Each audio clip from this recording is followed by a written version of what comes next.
கப்பல்ல வேலை 10,000 ரூபாய் சம்பளம்னு சொல்றானே, ஒரு வருஷம் இந்த வீட்டுல வேலை பார்த்தாலும் 5,000 ரூபாய் தானே கிடைக்கும். 10,000 ரூபாய் சம்பளம் ஆச்சே. ஐயோ, ஒரே வருஷத்துல வீடு வாங்கிடலாம், அடுத்த வருஷத்துல கார் வாங்கிடலாம், அதுக்கு அடுத்த வருஷத்துல கடனுக்கு இருக்கிற எவனாவது நிலத்தை வாங்கிடலாம். யார் முத்தையான்னு பேர் சொல்லி கூப்பிடுறது? அடடடடா, இந்த வீட்டுல யாரையுமே திருத்த முடியலப்பா.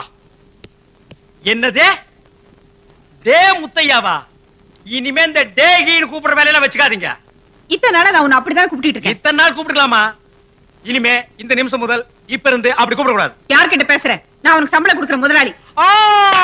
பொல்லாத முதலாளிங்கடா இவங்க. 5-6 கப்பல் வச்சிருக்காங்க. மழை தண்ணியில பேப்பர்ல கப்பல் விடுற இவங்க எல்லாம் பேச வந்துட்டாங்க.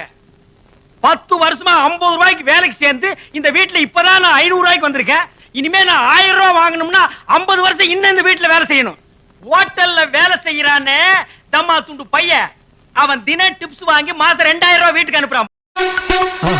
மறக்காம சர்ப்ரைஸ் பண்ணுங்க. Thank you.